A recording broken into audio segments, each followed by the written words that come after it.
मां वन्दे देव उमांपते सुरगुरं वन्दे जगत्कारणं वन्दे पन्नकभूषणं मृगद्रहं वन्दे पशूनां पतिं वन्दे सूर्यशशाङ्कवन्दिनयनं वन्दे मुकुन्दं प्रियाय वन्दे भक्तजनार्तश्रियं वन्दे शिवं शङ्करं करचरणकृतभ्यं कायजं कर्मजं वहाय सर्वनयनजं वह मानसं व्याप्रादहं वीतं वहाय सर्वमेकं चमस्वहान् जय जय करुणाबन्धे श्री महादेव शंभो शंकर भगवान की जय।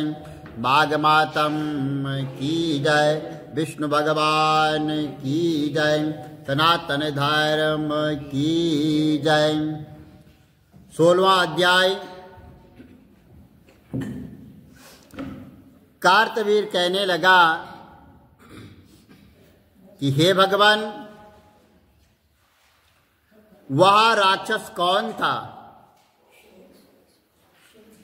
और कंचन मलिन कौन थी, और उसने अपना धर्म कैसे दिया और उनका साथ कैसे हुआ। हे ऋषि, अत्रि की संतानों से कि सूर्य तथा यह कथा सुनकर और मेरा कौतूहल दूर कीजिए। दत्तात्रेय जी कहने लग गए कि हे राजन, इस पुरातन जो है विचित्र इतिहास को सुनो। कंचन मलिन नाम की एक सुंदर अप्सरा थी जो माघ मास में प्रयाग में स्नान करके कैलाश पर जा रही थी। तब उसको मार्ग में जाते हुए हिमालय के कुंज से एक घोर राक्षस ने देखा और उस सोने जैसे तेज वाली सुंदर कटी और पिनपियोधारी सुंदर अप्सरा को देखकर उस राक्षस ने कहा कि हे सुंदरी, तुम कौन हो और कहां से आ रही हो? तुम्हारे वस्त्र और बेणी भीगी हुई क्यों है? तुम आकाश मार्ग से कहां जाती हो और किस पुण्य के कारण तुम्हारा शरीर ऐसा तेजस्वी और रूप ऐसा मनोहर है? तुम्हारे गीले वस्त्र से मेरे मस्तक पर गिरे हुए एक बूंद जल से मेरे क्रूर मन को एकदम शांति प्राप्त हो गई है। इसका क्या कारण है? इस जल की क्या महिमा है? तुम बड़ी शीलवती प्रतीत होती हो, इसका कारण जो है मुझसे कहो। अप्सरा ने कहा कि हे राक्षस, सुनो, मैं काम रूपिणी अप्सरा हूं। मैं प्रयाग में संगम से स्नान करके आ रही हूं और इसी से मेरे वस्त्र भीगे हुए हैं और अब मैं कैलाश पर्वत को जा रही हूं, जहां पर जो है भगवान शंकर सदा निवास करते हैं। त्रिवेणी के जल से मेरी सब क्रूरता दूर हो गई है, जिसके पुण्य के प्रभाव से मैं इतनी सुंदर और पार्वती जी की प्रिय सखी हुई हूं। सो आश्चर्य देने वाला उदाहरण मुझसे ब्रह्मा जी ने कहा था। सो सुनो कि मैं कलिंग देश के राजा की वैश्य थी, रूप लवण और सुंदरता में अपूर्व थी। मेरी सुंदरता पर सारा नगर मोहित था और मैंने अनेकों प्रकार के भोग भोगे हैं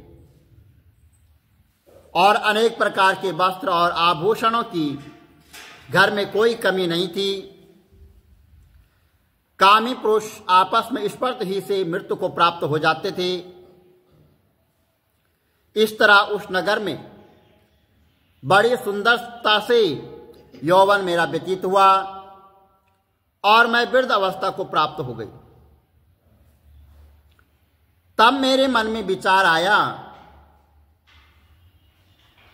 कि मैं अपनी सारी आयु पापों में व्यतीत कर दी है। धर्म का कोई भी कार्य मैंने नहीं किया है, न कोई दान किया है, न तप किया है, न यज्ञ किया है। आज अनेक कर्म जो धर्म के होते हैं वो मैंने नहीं किए हैं।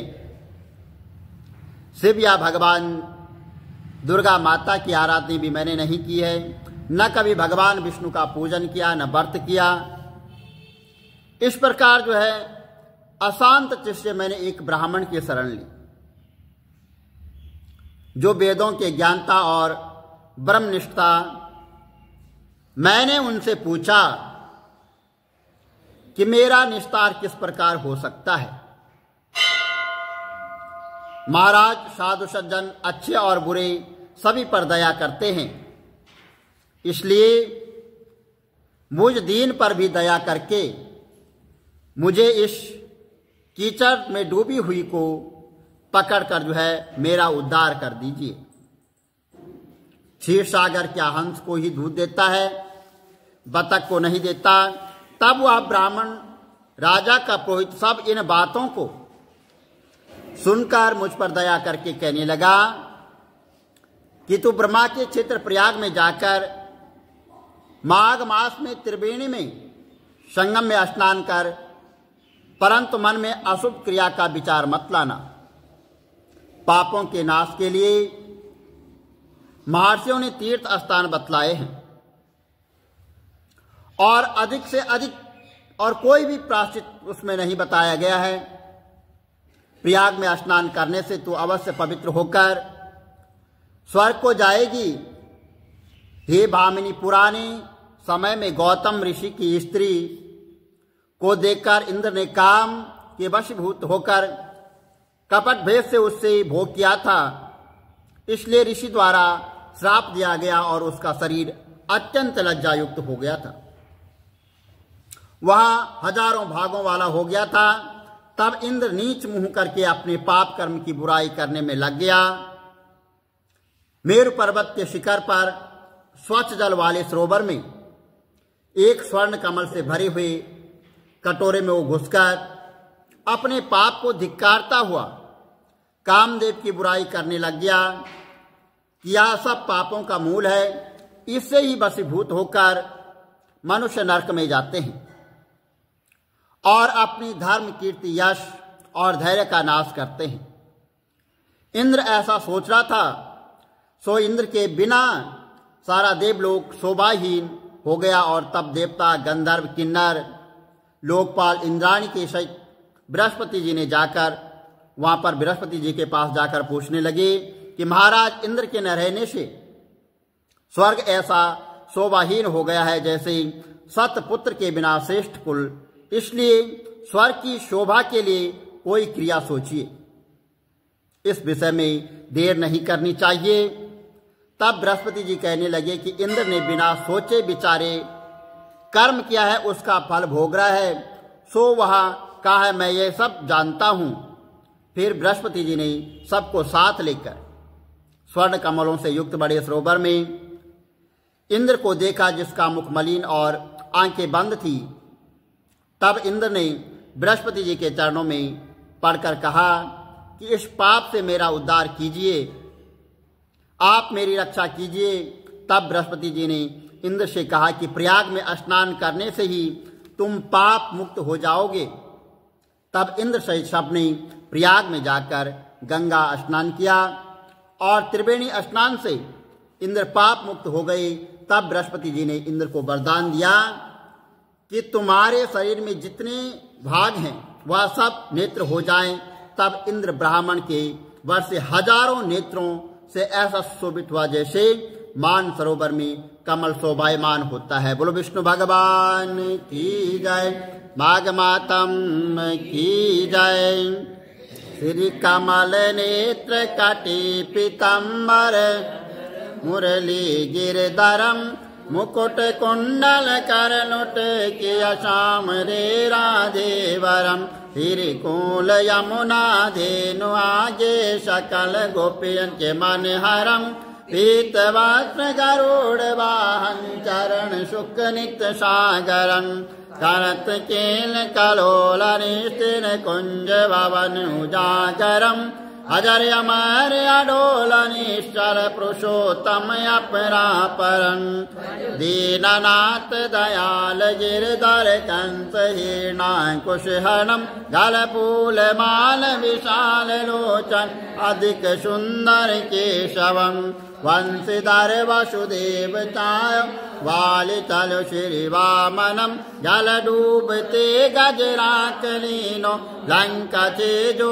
रावणं सप्तदीप नवखंड 14 भवन कीनो इक पदम द्रौपदी के लाज राखी कहा लोपमा करन दीननाथ दयाल पूर्ण करुणमय करुणाकरम कविदत्त दास विलास नाम जप नित नागरन प्रथम गुरु के चरण बंदो यश ज्ञान प्रकाशितम आदि विष्णु जुगादि ब्रह्मा सेवते शिव शंकरं श्री कृष्ण केशव कृष्ण केशव कृष्ण यदुपति केशवम श्री राम रघुवर राम रघुवर राम रघुवर राघवम श्री राम कृष्ण गोविंद माधव वासुदेव श्री वामनम मत्कटवाराह नरसिंह पाहि रघुपति पावनम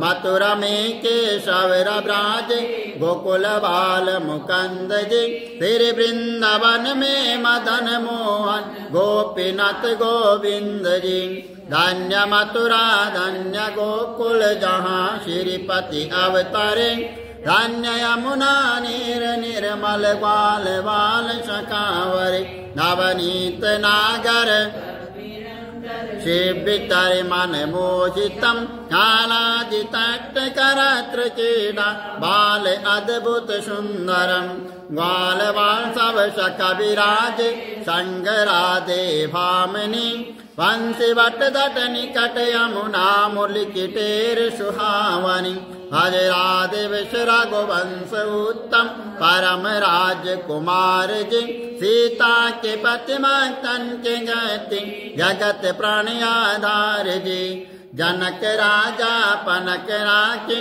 धनुष बाण चढ़ावहीं सती सीता नाम जाके श्री रामचंद्र प्रणामहि जन्म मथुरा केल गोकुल नंद के हृदय नंदनम बाल लीला पतित पावन देव के वसुदेवकम फिर कृष्ण कलिमल हरण जाके जो भजे हरि चरण को भक्ति अपने देव माधव भव सागर के तरण को जगन्ना जगदीश स्वामी श्री बद्रीनाथ विशंबरम द्वारिका के नाथ श्रीपति केशवम प्रणवयम फिर कृष्ण अष्टपद पढ़त नित्य विष्णु लोक सगच्छतम फिर गुरु रामानंद अवतार स्वामी कविदत्त दास समाप्तवम फिर कमल नेत्र समाप्तवम विष्णु भगवान की